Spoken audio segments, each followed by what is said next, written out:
Okay, here we go. These are my Leatherman Free Series tools. And I'm going to tell you right now, so this will tell you how polarizing things are. I will never buy the P Series. There are many reasons, but I will not buy them. However, when it comes to the Free Series knives, the T Series, the K Series, I think they may have found a very nice platform. And I wanted to kind of just go through them and talk about, first of all, which ones are worth the money, aka worth the prices they're showing, and which ones are not. I of these on this table, I have only purchased one of them from Leatherman's website. Only one of them is brand new. That is the T4. I am very pleased with the T4 from the ground up. We'll talk about that in a bit, and my one qualm with it that I've fixed as well. Now, these other two on the table, the K4 and the T2, the only reason I have them, if I'm being honest, is because I got an obscene deal. I actually got both of these together in completely new, without the box, orientation together for $65. I'm not even kidding. Both of these together were $65. You can't beat that. You can't even get the K4 for that. So it was a no-brainer. And it gave me an opportunity to test them, and I'm pretty happy with it. I'm sorry, I'm sure you guys are upset at me because I was able to find that deal, but I waited. And there's a reason these dropped in value so much. I really want to go into that as well. So for the time being, we're going to move the T4 out of the way, and we're going to focus on just the K4. We're just going to start with this one. Let's do like the old Nick Shabazz, good, bad, and the ugly kind of thing. So first off, really good. Love this mechanism. Love the blade. Love the blade shape. I actually don't dislike the hollow grind, and I think it's incredibly slicey. I also particularly like this very utility style blade. This blade has performed incredibly well on wood. It's been performed incredibly well on a lot of other things that I've used it on so far. I was a little concerned that the tip might be a little thin out here, but so far, not an issue, which has been great. This is by far their best locking mechanism as well, because you could see, in no way is my hand ever coming in front of this blade. So this is also a very, very safe knife. It's not a knife you will flick open quickly. It's not like a fidget factor kind of knife. I mean, you could try it, but you're going to end up hurting yourself. You do have to have a determined kind of opening system. So it's nothing like the fidgety knives that you see. It's truly a multi-tool. All right, now let's talk about the back. I actually bought these at $65, and I was told that this was a K2. I was very pleasantly surprised to find that it was actually a K4, which is even better. So the tool set on this, I think of all the tools they picked the right ones. The one tool that I think has gotten a lot of criticism and I think is unfounded is this awl. I have recently found this to be incredibly useful for things that I wasn't really going to use the awl for. Like for instance, this very narrow flat tip. This has been the real saving grace. And there's just some times when something this sharp and narrow was instrumental. Now I was very careful with it because I'm aware that this can bend and so on, but to get something started where I had to like pry two small pieces of plastic apart, I was very cautious, but it's certainly a very useful tool, and the flathead is small enough to work on glasses. As far as drilling holes, it's atrocious at it. Let's just be clear. It actually is very bad at that. I don't know why that is. Maybe it's the bevel angle. And when we get to talking about the T2, I'll talk about the modifications I'm going to make and have made to the awl that I'm hoping will decide whether it's fixable or not. The other implements in here, the Phillips is really good. It locks in very well. And the flathead, so let's talk about the flathead. I don't know about this package opener myself. I think if you have the awl, I think it's a better package opener because it's thinner. I don't necessarily dislike this angled edge in part because if you're using it as a pry tool, this corner is a good place to get in and then turn it so that you can actually get things open, because this edge is still flat. It's not tapered. So these kinds of things, we're talking about these implements, they're going to be applicable all the way across all of these tools. All in all, though, very nice and stout. So I would be pretty comfortable using this for small, like prying tasks, things I certainly don't want to use my blade for. And when you combine that with the small awl to kind of get things started, I think that's a good combo. And the one thing I wish they had done involves this Phillips. Now I'll show you the modification I made to the Phillips on the T2 right after this. But with a very small mod to this Phillips, you can then use the Leatherman bit kit, which I will pull out from mine. This modified piece can be used if you are willing to do the grinding. And they could have quite easily made the shape of this capable of being used with this tool right off the bat. And that would have dramatically improved this tool. And it would have dramatically improved all of the free series. Had they done this, I think nobody would be complaining about the fact that none of the free series can be used with the amazing Leatherman bits and the bit kits, which are very compact and very useful. That is one of the biggest qualms, and I think one of the biggest reasons why they haven't been successful in selling the free series. And when you listen to people talk about the free series, like the reps, they really don't have a clue with just how important this was to so many people who are going to be purchasing the Leathermans. All right, so there's my little spiel on that. Now let's talk about the scissors. And actually, this is a pleasant surprise. And we got two variations to test. We have the T4 and the K4. And I had already confirmed with people who had purchased this that this was actually a pretty decent scissor. And I have to agree. So if I grab a little paracord, this is the hardest test, okay? Let me be clear. This is the hardest test. And although it doesn't cut it completely clean, it's not bad. Like if I squeeze it and I'm very, careful with it, I can make it work, certainly. It's far better than most of the other scissors that Leatherman makes. And I think with a little bit of proper sharpening, I think it will be even better. I do like how firm and rigid it is. What I don't like, though, is it doesn't come to a tapered tip like a good 91 millimeter Vic does. So it's going to have limited usefulness for things like hygiene. And because of that, it's an okay scissor. It's not a great scissor, but it's one of their better showings, which is good. It's good. All right, now, there you go. So we talked about the scissor. We talked about everything here.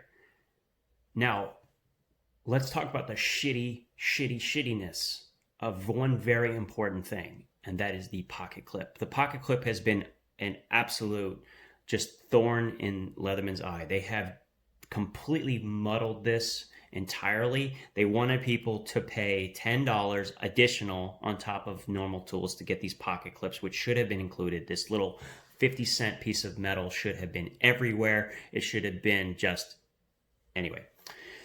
But it goes way worse on the K series. This pocket clip is so horrendous when it comes to ergonomics. Now I'm going to show it left-handed because I have it currently set up left-handed. I'll explain why.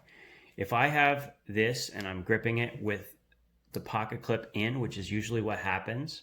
If I was right-handed, I would put it on this side. It is awful. It's the worst pocket clip. It is super uncomfortable. If you take this off, the knife is actually quite comfy. But this pocket clip makes it obnoxious. My solution has been to move it from the right side to the left side. And when I carry it in my right pocket, it's actually carried like so. And then I can grip it like this. And that has solved that problem. But let's be clear, that's a terrible solution for something that should have been immediately apparent to Leatherman in any testing they could have done. If they had given the free series to people who had a critical viewpoint from the get-go, they would have been able to save themselves millions of dollars, in my opinion. They really should have sought outside critical help before they did this. The engineering on this, fantastic. The quality, fantastic. But this pocket clip is a miserable, just a miserable offering. Miserable. Absolutely miserable. Which brings me to the T2. Now, you'll notice this is not a stock T2. I have done quite a few modifications. I have this amazing backspacer that was designed by Daniel Hubert on Instagram. He sent this to me, and he's going to be putting this up on Thingiverse real soon. This allows for 4 slots for all of those Victorinox tools. Talking about that in a minute. But what I hated about this and why I would never, ever purchase this from Leatherman is that it does not come with a pocket clip. So this is a $30 tool, right, without a pocket clip, when you could spend $40 to $50 and you can get more tools with a pocket clip on the T4. Under no circumstances should anyone purchase this tool, ever. Ever, ever, ever. Until they start including a pocket clip, nobody should be purchasing this tool. It is completely worthless for your money. You are getting so much more, as well as a surprisingly more comfortable handle with the T4. Don't do this to yourself. And don't buy a spare clip either. It's just stupid to pay $10 plus whatever the shipping is for a 50-cent piece of metal that should have been included in everything. Okay, that's my angry rant for a second. Now, one thing I will say that is really cool about the T2, had they included pocket clip, I think we'd be having a different discussion right now. But like I said, there's a lot of customization capability. I have a tweezer and toothpick here from a Victorinox Swiss card. I also have the the Victorinox pen. I can't believe he was able to fit this whole thing in there. Look at that. Isn't that crazy? Really well done here. The fact that that was able to actually fit. And there's a 4th slot here, which I'm going to put a Firefly fire starter in. Now, I've done a number of other modifications. Everything but the flathead has been modified here. So the awl I brought to a fine tip. I'm actually really regretting this now that I've been using the T2. I would not have done this.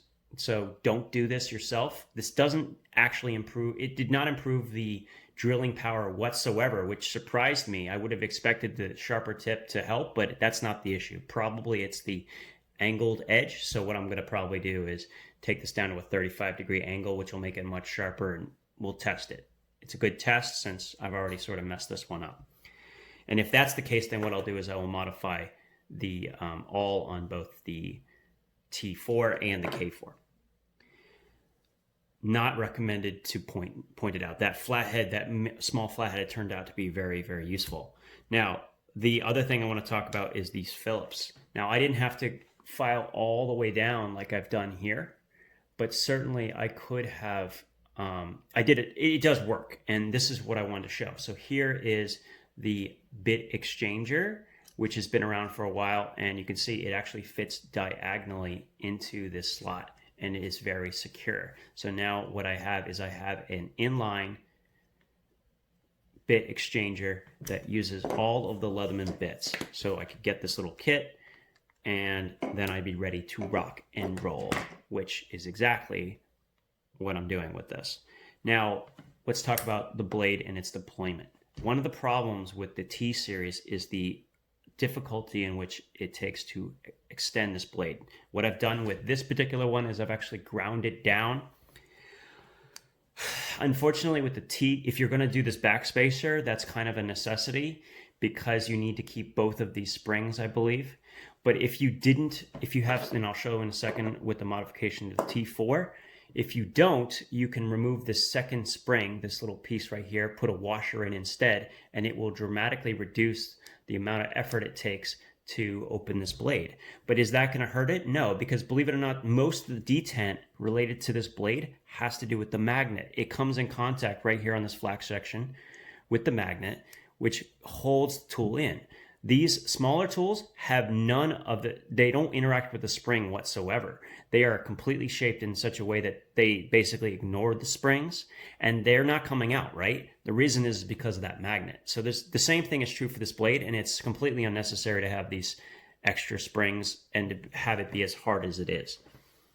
one spring was more than enough, and that's what I want to show with the T4. Now we're moving on to what I would suggest is good money. Right now, they also dropped this price. I think it's only $50, which is a bargain for a Leatherman tool that is pretty much great out of the box. I really don't have many qualms with it right out of the box. The only modification I made was that I removed that second spring that was here. You could see it pushes down on this plate, and I put a washer in, and I've saved that piece, and when I need to, I can simply replace it. But it dramatically improved the opening capability of the blade, which is something that everyone has been critical about. That's the only modification this really needs. Now, if I wanted to, I could do that Phillips mod, which I think is a great mod, but I'm pretty sure that would void the warranty. So I've been hesitant to do so. What I may do is I might take the Phillips out of this if I plan on only carrying this piece here. But now that I have this 4-piece... Okay, so real quick conclusion. K series, excellent, bad pocket clip. There's a solution. It's not a happy solution. But if you can find it on a discount, I think it's still worth the money. It's built well. It's got great tool set.